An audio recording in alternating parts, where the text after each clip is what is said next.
एक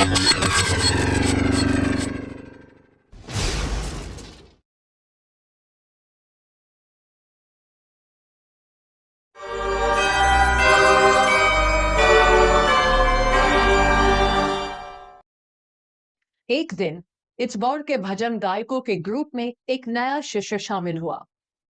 उसका नाम कैटरीना वान पेसल था और वो एक बूढ़े किसान बाल्दस वान पेसल की बेटी थी। बाल्दस वान पेसल का खेत स्लीपी हॉलो से कुछ मील की दूरी पर था। कैटरीना 18 साल की थी और बेहद खूबसूरत थी।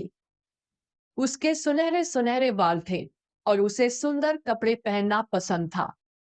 इलाके के सभी नौजवान कैटरीना की तारीफ करते थे और यह बात कैटरीना को पता थी। उसको तारीफ सुनना बहुत पसंद था। इलाके के लोगों ने कहा, कैटरीना बहुत खूबसूरत लड़की है। उसकी उम्र अब शादी के लायक हो गई है। एक दिन वो किसी की पत्नी बनेगी।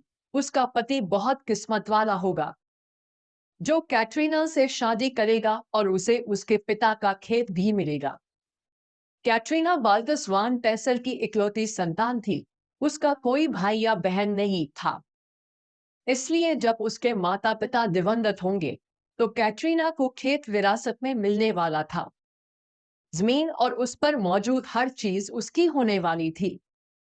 एक दिन वो अमीर बनने वाली थी। इचबॉर क्रेन को महिलाएं पसंद थी, लेकिन जब वो पहली बार कैटरीना से मिला तो वो बाकी सभी महिलाओं को भूल गया। कैटरीना से मिलने के तुरंत बाद इचबॉर्ड ने वैन पेसल के फार्म हाउस का दौरा किया। ये हडसन नदी के तट पर एक दूर तक फैला घास वाला मैदान था। जैसे ही इचबॉर्ड फार्म हाउस की ओर बढ़ा, उसने गाय, हंस, बत्तख, टर्की और मुर्गियां देखी। वे सभी बहुत मोटे और तंदुरुस्त दिख रहे थे। इचबॉर्ड को तुरंत भूख लगने लगी। उसने शानदार और लजीज डिनर के बारे में सोचा। वो सोचने लगा, ये मुर्गियां पक जाने पर टेस्टी लगेंगी और ये टर्की मीठे के साथ बढ़िया लगेंगे और बत्तखें प्याज के साथ बहुत अच्छी रहेंगी। फिर इचबॉर्ड ने उस सारी जमीन को देखा जो खेत की थी। उसने सुनहरे मक्के के खेत देखे। उसने सैकड़ों फलों के पेड़ देखे। उनकी शाखाएं पके फलों से लदी हुई थी। और जब इचबॉर्ड ने ये सब देखा तो वो अपने भावी जीवन के बारे में सपने देखने लगा। उसने खुद से कहा, यह जगह एकदम सही है। अगर मैं कैटरीना से शादी कर लूं तो मेरी जिंदगी आसान हो जाएगी। मुझे काम नहीं करना पड़ेगा। हर वक्त ढेर सारा मजेदार खाना मिलेगा। कैटरीना मेरा अच्छे से ख्याल रखेंगी। मैं यहाँ उसके और हमारे बच्चों के साथ बहुत आराम से रहूंगा।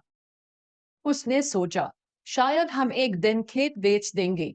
हमें बहुत सारा पैसा मिलेगा और फिर हम अमेरिका के दूसरे हिस्से में चले जाएंगे। इचबॉर्न खुश था और जब वो फार्म हाउस में दाखिल हुआ तो उसे और भी खुशी महसूस हुई। रसोई बड़ी गर्म और आरामदायक थी। खाने की लाजवाब खुशबू आ रही थी। वहां खाना पकाने के लिए तैयार फलों और सब्जियों से भरी बड़ी टोकरियां थी। लिविंग रूम में बढ़िया लकड़ी का फर्नीचर सूरज की रोशनी में चमक रहा था। अलमारियां चांदी की थालियों और चीनी मिट्टी के बर्तनों से भरी हुई थी। उस दिन से इचबॉर्ड दिन रात कैटरीना के बारे में सोचने लगा। उसने खुद से कहा, मुझे उससे शादी करनी ही होगी। उस खेत में एक शानदार जिंदगी मेरा इंतजार कर रही है